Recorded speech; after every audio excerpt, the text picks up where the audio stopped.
केंद्रीय गृह मंत्री अमित शाह के बयान के विरोध में पुतला फूंकने जा रहे भीम आर्मी कार्यकर्ताओं पर पुलिस ने पुतले को डिटेक्ट करने के लिए फायर ब्रिगेड से पानी की बौछार कर दी ताकि किसी प्रकार की कोई अव्यवस्था न हो। पुलिस ने प्रदर्शनकारियों को रोकने के लिए काफी कोशिश की, लेकिन भीम आर्मी के कार्यकर्ताओं ने जमकर अमित शाह मुर्दाबाद के नारे लगाए। हम आपको बता दें कि केंद्रीय गृह मंत्री अमित शाह के बयान के बाद विपक्षी दलों के विरोध प्रदर्शन में तेजी आई है, जिसमें आजाद समाज पार्टी और भीम आर्मी भी शामिल है। हमारे गृह मंत्री अमित शाह जी ने डॉक्टर भीमराव अंबेडकर जी का अपमान किया है। 18 तारीख को यह अपमान हम अंबेडकर जी को मानने वाले पूरे देश के लोग यह अपमान सहन नहीं कर सकते। डॉक्टर अंबेडकर जी ने इतना अच्छा देश का संविधान बनाया, महिलाओं को अधिकार दिए, अनुसूचित जाति, अनुसूचित जाति, पिछड़ा वर्ग, अल्पसंख्यक, मतलब हर वर्ग के लिए उन्होंने कार्य किया है। यहाँ तक कि भारत की आर्थिक उन्नति हो सके इसके लिए उन्होंने भारतीय रिजर्व बैंक की भी स्थापना की।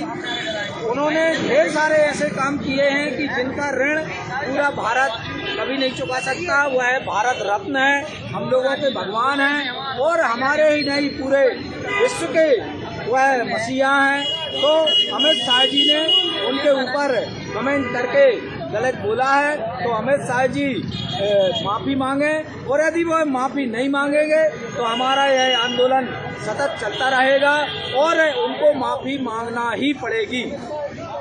आज किस स्तर से यहाँ प्रोग्राम कर रहे हैं? हम लोग यहाँ पर उनका पुतला दहन कर रहे हैं और पूरे नरसिंहपुर जिले में सभी में आक्रोश है। पूरे भारत में के सभी अम्बेडकरवादी जितने भी लोग हैं जो अम्बेडकर जी को मानते हैं, सभी में बहुत आक्रोश है और हम चाहते हैं कि अमित शाह जी माफ़ी मांगें और नहीं तो आने वाला समय ये आप तय माने कि भारत में गृह युद्ध की तैयारी चल रही है। 18 दिसंबर को शीतकालीन सत्र संसद में शीतकालीन सत्र के दौरान हमारे देश के गृह मंत्री द्वारा बाबा साहब पर आपत्तिजनक टिप्पणी करना, उन्हें फैशन शब्द से एक प्रकार से उनकी तुलना करना, ये हम पूरे अम्बेडकरवादियों के लिए एक घोर निंदा का शब्द है, क्योंकि बाबा साहब हम सभी के लिए एक सम्मानजनक व्यक्ति हैं और हमारे लिए ही नहीं, ये पूरे देश के लिए सम्मानजनक व्यक्ति हैं। आपको क्या लगता है कि जानबूझकर टिप्पणी की गई है? बिल्कुल,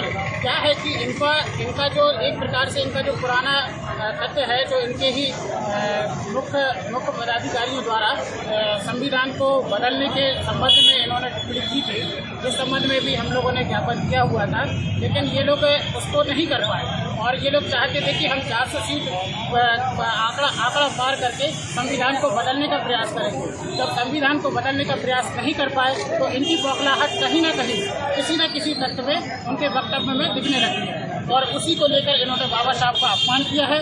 उसी के विरोध में हम सभी भीम अनुयायी और बाबा साहब के अनुयायी उसके इस्तीफा की मांग कर रहे हैं और हम चाहते हैं कि अमित शाह अगर की इस्तीफा दे रहे हैं तो ठीक है, और नहीं तो वो सदन में आकर जिस तरीके से उन्होंने बाबा साहब का अपमानजनक शब्दों से टिप्पणी की है वो उसी के साथ में माफ़ी भी मांगे। आपका परिचय? मेरा नाम शैलेंद्र बौद्ध, भीम आर्मी जिला अध्यक्ष।